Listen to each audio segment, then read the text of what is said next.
नमस्कार दोस्तों, आप सभी का स्वागत है आज की वीडियो में। दोस्तों, बजट आपके सामने आ चुका है। वो बजट के अंदर कोई एक आध चीज़ चेंज नहीं होती, बहुत सी चीज़ें चेंज होती हैं, चाहे वो डायरेक्ट टैक्स की बात करें या इनडायरेक्ट टैक्स की बात करें।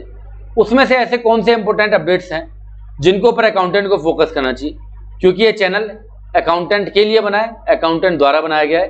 तो भैया यहाँ पे बात करेंगे कि अकाउंटेंट के पॉइंट ऑफ व्यू से बजट 2024 के अंदर ऐसे कौन से इंपॉर्टेंट टैक्स अपडेट्स हैं, तो उसके रिगार्डिंग आज का वीडियो है। बिना किसी देरी के वीडियो की शुरुआत कर लेते हैं। सबसे पहले बात करने वाले इनकम टैक्स का स्लैब रेट। सो यहाँ पे न्यू टैक्स रेजिम के ऊपर फोकस किया जा रहा है और फाइनेंशियल 23-24 के अंदर भी जो आपका डिफॉल्ट रेजिम है वो न्यू टैक्स रेजिम ही है। तो यहाँ मैं हमेशा रिकमेंड करता हूँ कि ओल्ड टैक्स रेजिम की आपको बात ही नहीं करनी है। जब बात हो रही है, जब गवर्नमेंट आपको 23-24 में भी डिफॉल्ट में न्यू टैक्स रेजिम दे रही है, 24-25 में जो चेंजेस ला रही है वो भी न्यू टैक्स रेजिम में ला रही है, तो आपको न्यू टैक्स रेजिम में ही रिटर्न फाइल करनी है, ओल्ड टैक्स की बात करना छोड़ दो। ठीक है। सो यहाँ पे कोई मेजर चेंजेस नहीं आया न्यू टैक्स रेजिम के अंदर। बस जो शुरुआत के जो 4 स्लैब है उसके अंदर 1-1 लाख रुपए लिमिट बढ़ा दी गई है। जैसे न्यू टैक्स रेजिम के अंदर जो फाइनेंशियल 23-24 के लिए जो लिमिट है, वो जो सेकंड स्लैब आप देख लो, पहला तो 3 लाख तक नील है, वो अभी भी है और अगले फाइनेंशियल में भी होगा। बट फाइनेंशियल 23-24 के अंदर 3 से 6 लाख के ऊपर 5% टैक्स है, जो कि अब 3 से 7 लाख कर दिया गया है। तो थोड़े थोड़े केवल 1-1 लाख रुपए का चेंजेस आया है ऊपर के इन 3 स्लैब के अंदर। बेसिकली ये जो 3 स्लैब है इसके अंदर केवल 1-1 लाख रुपए जो है वो आगे पीछे कर दिया गया है। कोई ऐसा मेजर चेंजेस नहीं है। बट हाँ, स्टैंडर्ड डिडक्शन जो है सैलरी वाले केस के अंदर वो 50,000 से बढ़ा के 75,000 कर दिया गया है और ये फाइनेंशियल 24-25 के लिए लागू हो जाएगा। ठीक है। सो अभी जो है बेसिकली अगर कोई सैलरीड पर्सन है और वो कोई कुछ भी नहीं करता तो भी वो 7,75,000 रुपए तक की जो उसकी इनकम है वो उसके ऊपर कोई इनकम टैक्स नहीं बनेगा सैलरी वाले केस के अंदर, क्योंकि जो स्टैंडर्ड डिडक्शन की जो अमाउंट है वो 50,000 से बढ़ा के 75,000 कर दी गई है। तो एक माइनर सा चेंजेस आपको जो है वो इनकम टैक्स के स्लैब रेट में देखने को मिलेगा। कोई ऐसा मेजर चेंजेस यहाँ पे नहीं है, केवल स्टैंडर्ड डिडक्शन को छोड़ के। दूसरे इंपॉर्टेंट अगर बात करें जिसका बहुत ज्यादा हल्ला मचा हुआ है, वो है कैपिटल गेन के जो टैक्स है उसमें कुछ रिविजन किए गए हैं, तो उसकी बात कर लेते हैं। सबसे पहला जो रिविजन है वो होल्डिंग पीरियड को लेके है। कौन सी कैपिटल गेन लॉन्ग टर्म होगा, कौन सा कैपिटल गेन शॉर्ट टर्म होगा, उसके रिगार्डिंग जो है एक रिवीजन आया है जिसमें थोड़ा सा रिलैक्सेशन आपको मिला है। जनरली पहले क्या होता था कि लॉन्ग टर्म के अंदर जो अदर सिक्योरिटीज है, अदर देन लिस्टेड सिक्योरिटीज, उसके अलावा जो सिक्योरिटीज होती थी उसमें 3 साल का पीरियड था, वो अब घटा के क्या कर दिया गया है, 2 साल का पीरियड कर दिया गया है। अगर आप कोई लिस्टेड सिक्योरिटीज है तो उसके अंदर शॉर्ट टर्म 1 साल तक माना जाएगा, 1 साल से ज्यादा अगर आप उस सिक्योरिटी को होल्ड करते हो तो उसको लॉन्ग टर्म माना जाएगा। और लिस्टेड सिक्योरिटीज के अलावा जो भी एसेट्स है, चाहे वो आपकी लैंड एंड बिल्डिंग, जो भी एसेट्स है, चाहे वो आपका सोना है, गोल्ड ज्वेलरी, जो भी एसेट्स है लिस्टेड सिक्योरिटीज के अलावा, तो वहां पे जो आपकी जो शॉर्ट टर्म है वो 2 साल से कम का पीरियड शॉर्ट टर्म माना जाएगा और 2 साल से ज्यादा का पीरियड जो है वो लॉन्ग टर्म माना जाएगा। तो यहाँ पे एक रिलैक्सेशन है कि जो 3 साल का जो होल्डिंग पीरियड था उसको घटा के 2 साल कर दिया लॉन्ग टर्म वाले केस के अंदर। शॉर्ट टर्म वाले केस के अंदर 1 साल है लिस्टेड के लिए और 1 साल से ज्यादा का समय लॉन्ग टर्म माना जाएगा और ऑल अदर एसेट्स के लिए शॉर्ट टर्म माना जाएगा 2 साल से कम का पीरियड और 2 साल से ज्यादा का पीरियड जो है वो लॉन्ग टर्म माना जाएगा। इसके साथ साथ जो इनके टैक्स रेट, क्योंकि ये नॉर्मल टैक्स स्लैब में नहीं आती है, ये स्पेशल टैक्स स्लैब के अंदर आती है। कैपिटल गेन की जो इनकम है वो आपके नॉर्मल टैक्स स्लैब में ना आके स्पेशल टैक्स स्लैब के अंदर आती है। तो यहाँ पे जो टैक्स स्लैब में वो भी कुछ चेंजेस करे गए हैं और यहाँ पे जो है बेसिकली टैक्स स्लैब को बढ़ाया गया है, मतलब टैक्स का बर्डन जनता के ऊपर दिया गया है। तो यहाँ पे जो टैक्स का जो बर्डन है वो जनता के ऊपर बढ़ाया गया है। शॉर्ट टर्म कैपिटल गेन के अंदर जो पहले टैक्स था वो 15% था, अब वो कितना कर दिया गया, 20%। एक मेजर जो है पार्ट बढ़ाया गया, 5% का इंक्रीज करना बहुत बड़ी बात है। और लॉन्ग टर्म कैपिटल गेन जो था वो 10% की जगह, लॉन्ग टर्म कैपिटल गेन के ऊपर जो टैक्स है वो 10% की जगह 12.5% कर दिया गया है, जिसका एक मेजर इंपैक्ट जो है वो हमारी सेविंग के ऊपर, हमारे इन्वेस्टमेंट्स के ऊपर हमें देखने को मिलेगा।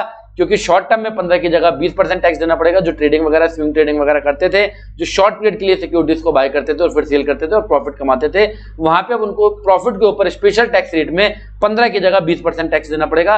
और जो इन्वेस्टमेंट पर्पज से जो इन्वेस्ट करते थे, सिक्योरिटीज को बाय करते थे, वहां पर उनको 10% की जगह 12.5% देना पड़ेगा। ये हम बात करें लिस्टेड सिक्योरिटीज की, अदर एसेट्स की बात नहीं कर रहा है। लिस्टेड सिक्योरिटी जो आपको यहाँ पे बताया गया है कि 1 साल से ज्यादा वाली लॉन्ग टर्म, 1 साल से कम वाला शॉर्ट टर्म, तो ये हम उसकी बात कर रहे हैं अभी। Listed equity share security oriented mutual funds की हम बात यहाँ पे कर रहे हैं। तो जो आपकी लिस्टेड सिक्योरिटीज है वहां पे आपका शॉर्ट टर्म में 15 की जगह 20% और लॉन्ग टर्म में 10 की जगह 12%।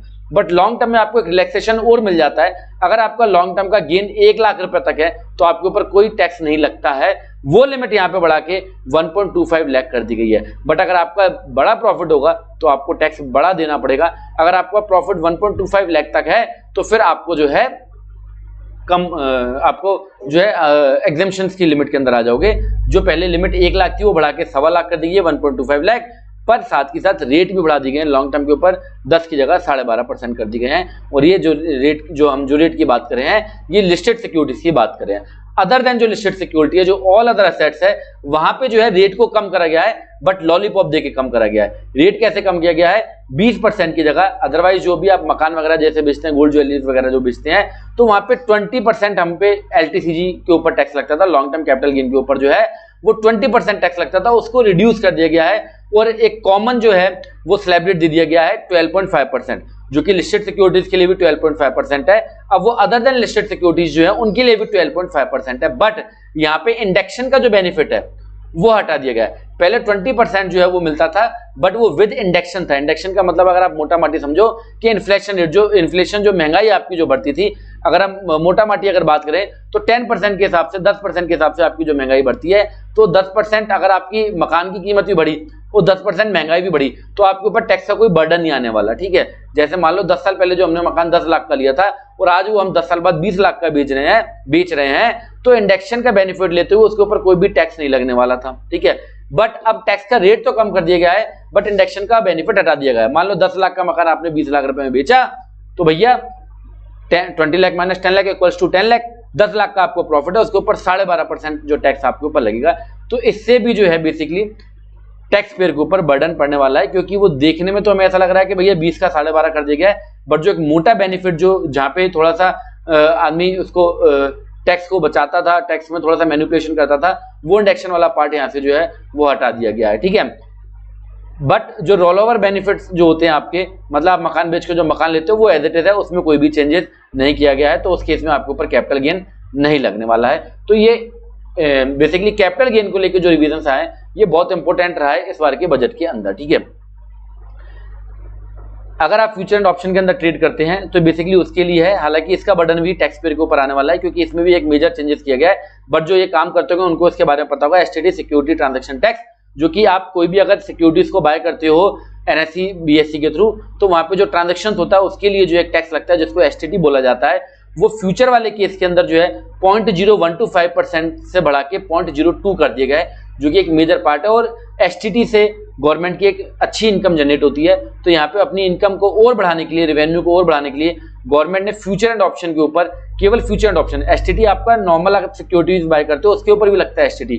अगर आप नॉर्मल इन्वेस्टमेंट पर्पज से भी अगर शेयर बाय कर रहे हो वहां पे भी STT लगेगा, बट उसमें कोई चेंजेस नहीं किया गया है। केवल फ्यूचर एंड ऑप्शन वाले केस के अंदर चेंजेस करे गए हैं, जहां पे आप अगर फ्यूचर को बाय करते हो तो 0.0125% से बढ़ा के 0.02 कर दिया गया है, और अगर आप ऑप्शन बाय करते हो तो वहां पे पहले 0.0625 था, उसको बढ़ा के 0.1 कर दिया गया है। तो ये STT में जो है वो रिविजन किए गए हैं। इसके अलावा अगर हम बात करें तो एक नया सेक्शन और जो कि बहुत इंपॉर्टेंट है अकाउंटेंट के लिए, इसके ऊपर मैं एक वीडियो बना चुका हूं, इसका लिंक आपको ऊपर आई बटन पे मिल जाएगा, उसको मैंने डिटेल में बताया, यहाँ पे मैं थोड़ा सा ब्रीफ में बताऊंगा। एक नया सेक्शन आ गया, सेक्शन 194T, जिसके रिगार्डिंग मैंने बोला है पिछली वीडियो के अंदर कि अब अकाउंटेंट को TDS सीखना बहुत जरूरी हो गया है, क्योंकि अब अगर पार्टनरशिप फर्म के अंदर पार्टनर को कोई भी पेमेंट किया जाएगा तो उसके ऊपर TDS कटेगा। और नया सेक्शन है 194T, जो कि इफेक्टिव होगा 1/4/2025 से। कब से इफेक्टिव होगा? 1/4/2025 से इफेक्टिव हो जाएगा। यहाँ पे अगर आप कोई भी पेमेंट, सैलरी का, रेम्युनरेशन का, इंटरेस्ट ऑन कैपिटल का पेमेंट करते हो तो वहां पे आपको 10% के हिसाब से जो है TDS काटना है। डिटेल वीडियो में ऑलरेडी बना चुका हूं, आप चैनल पे जाके चेक कर सकते हो। ठीक है, 20,000 रुपए की यहाँ पे जो थ्रेशोल्ड लिमिट रखी गई है, बट उसका कोई ऐसा कोई मेजर इंपैक्ट नहीं पड़ने वाला। TDS काटना ही पड़ेगा आपको, वो चाहे अमाउंट कुछ भी हो, क्योंकि 20,000 एक बहुत नॉमिनल अमाउंट है पार्टनरशिप वाले केस के अंदर। तो सैलरी दो, बोनस दो, कमीशन दो, रेम्युनरेशन दो या इंटरेस्ट, कैपिटल के ऊपर इंटरेस्ट दो, उन सभी के ऊपर जो है आपको TDS काटना है अगर आप पार्टनर को इन चीजों का पेमेंट करे हो। हालांकि ड्राइंग के ऊपर मेरे ख्याल से TDS नहीं काटना है। ठीक है, एप्लीकेबल कब से? 1/4/2025 से। कुछ जो TDS के सेक्शंस है उसमें रेटों में चेंजेस आया है, ये भी मैंने डिटेल वीडियो में कवर करा है। जैसे कि 194D बेसिकली अकाउंटेंट के काम करनी है, 194DA भी अकाउंटेंट के काम करनी है, 194G भी मेरे हिसाब से बहुत ज्यादा काम करनी है। बट यहाँ पे जो है करंट रेट जो है वो 5% है सबके अंदर, और अब उनको रिवाइज करके 2% कर दिया गया है।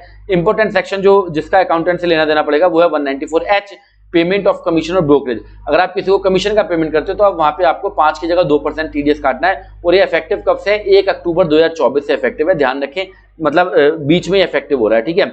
194I भी, अगर कोई भी इंडिविजुअल अगर 50,000 से ज्यादा का किसी को रेंट पे करता है तो उसको टीडीएस काटना होता है, चाहे उसके पास 10 नंबर है या नहीं है, तो वहां पे भी 5% की जगह 2% टीडीएस काटना है। इसके अलावा अगर कोई भी इंडिविजुअल जिसके पास 10 नंबर नहीं है, वो कोई भी अपना बिल्डिंग का कंस्ट्रक्शन कराता है, किसी प्रोफेशनल को फीस पे करता है 50 लाख से ज्यादा की साल के अंदर, तो उसको टीडीएस काटना था, वो भी रिवाइज करके 5 की जगह 2% कर दिया गया है। और इसके अलावा एक मेजर इंपैक्ट जो है 194O, जो कि e commerce operator TDS deduct करते हैं किसका? ई कॉमर्स सेलर का, अगर वो 5 लाख से ज्यादा का माल उनके प्लेटफॉर्म पे बेचते हैं, तो वो जो है वो 1 लाख की जगह 0.1% कर दिया गया, बहुत कम कर दिया गया है। तो अब जो है ई कॉमर्स सेलर को जो अमाउंट आता था बेसिकली फ्लिपकार्ट अमेजोन से अगर हम बात कर ले, तो जो भी वो गुड्स या सर्विस को सेल करते थे, उसके बाद उसके अगेंस्ट में जो उनके पास अमाउंट आता था बेसिकली उसमें से 1% टीडीएस कट जाता था, तो वो कम अमाउंट आता था, अब वो अमाउंट ज्यादा आएगा क्योंकि ये बहुत नॉमिनल था, 0.1% टीडीएस कटेगा, ठीक है।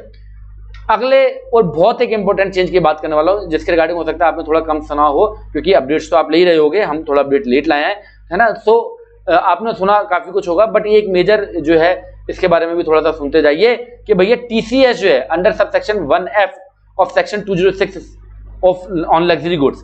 206 बेसिकली क्या है? TCS on sale of goods का सेक्शन है, जिसके अंदर कोई भी अगर हम गुड्स को सेल करते हैं तो उसके ऊपर टीसीएस लगता है। और 1F जो बात करता है वो करता है लग्जरी आइटम की, ठीक है। जैसे कि आप कार अगर 10 लाख से ज्यादा की अगर परचेज करते हो, तो जो कार का डीलर है वो कार की जो सेल वैल्यू उसके ओवर एंड अबव जो इनवॉइस की वैल्यू उसके ऊपर 1% आपसे जो है वो टीसीएस को कलेक्ट करता है। सेम ही चीज अब अदर लग्जरी गुड्स जो भी आप बाय करेंगे, लग्जरी गुड्स की कैटेगरी गवर्नमेंट आपको बता ही देगी, ठीक है।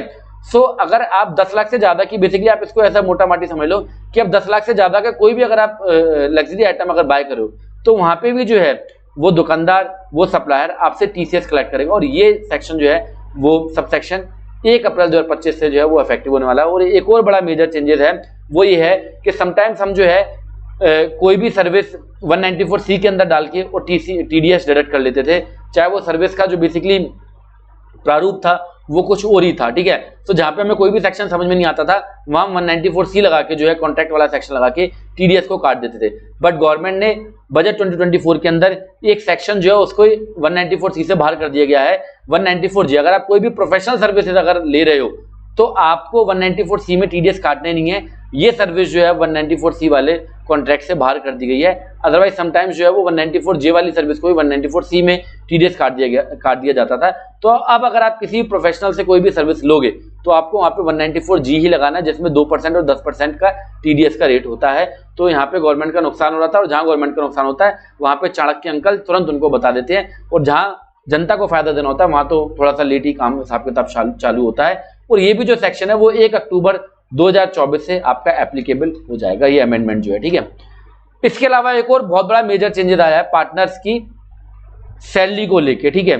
सो बेसिकली 2010-11 से क्या होता आ रहा था कि जो पार्टनर का जो सैलरी अगर आप डीड में लिखी है तो ठीक है, डीड के हिसाब से सैलरी देते थे।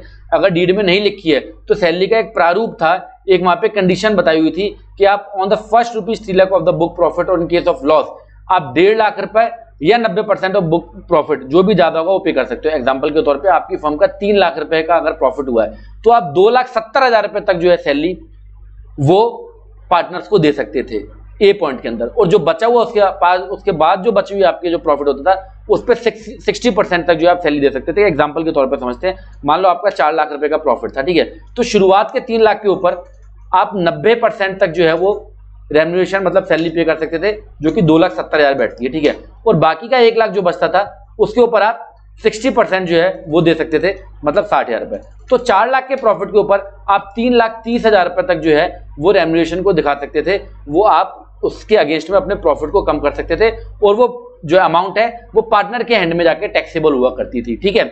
सो ये बेसिकली जो लैंग्वेज लिखी हुई है मैंने उसको थोड़ा सा एक्सप्लेन करके आपको बताया है, जो कि 2010-11 से चलता हुआ रहा था। अब इस लिमिट को जो है थोड़ा सा इंक्रीज कर दिया गया है। अब गवर्नमेंट कह रही है कि जो कि आपका 1 अप्रैल 2025 से इफेक्टिव हो जाएगा, जो अभी बजट 2024 के हिसाब से जो अमेंडमेंट किया गया है इस रेम्यूनरेशन वाले पार्ट के अंदर, पार्टनरशिप वाले केस के अंदर, वो ये कर दिया गया है कि आप शुरुआत के जो 6 लाख तक का आपका प्रॉफिट है उसका 90% या 3 लाख, अगर आपका लॉस है तो 3 लाख रुपए तक, या आप 3 लाख या 90%, जो भी ज्यादा बैठेगा, जैसे 6 लाख का अगर 90% देखें तो 5,40,000 रुपए तक आप जो है वो रेम्युनरेशन दिखा सकते हो, ठीक है, क्योंकि 3 लाख से ज्यादा है वो, ठीक है।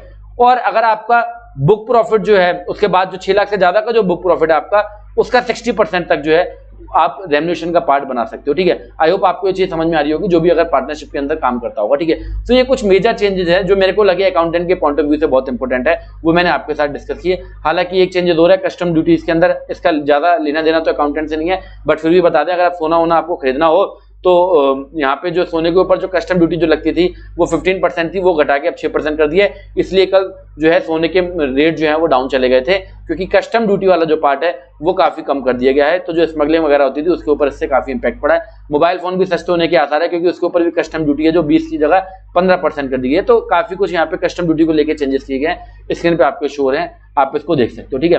तो ये कुछ मेजर अपडेट्स थे जो मेरे को लगा कि अकाउंटेंट के पॉइंट ऑफ व्यू से आपके साथ शेयर करना चाहिए। जीएसटी में मुझे कोई ऐसा मेजर अपडेट नहीं लगा है जो कि आपके साथ शेयर करें। बेसिकली वो केस कराने स्क्रूटनी से संबंधित है, उसका मेरे हिसाब से अकाउंटेंट से कोई बहुत ज्यादा पाला नहीं पड़ता। हालांकि कुछ एक चेंजेस हैं, जैसे कि आईटीसी क्लेम करने को लेके है, 2020-21 तक की आईटीसी आप 30 नवंबर 2021 तक क्लेम कर सकते हो। तो ये कुछ छोटे मोटे चेंजेस हैं जो कि आपके ट्रांजैक्शन रिकॉर्डिंग या रिपोर्टिंग पे उसका बहुत इंपैक्ट नहीं पड़ता है। हालांकि केस कराने के लिए वो काम आपका एडवोकेट या प्रोफेशनल करता है, तो इसलिए मैंने जीएसटी वाला पार्ट इसमें ऐड नहीं करा है। जो डायरेक्ट टैक्सेशन वाला जो पार्ट था जो मुझे इंपॉर्टेंट लगा वो मैंने आपके साथ ऐड करा है। वीडियो आपको कैसा लगा कमेंट बॉक्स में जरूर बताइएगा। ये वीडियो देखने के लिए आपका दिल से धन्यवाद। मिलते हैं नेक्स्ट वीडियो में। Thank you very much.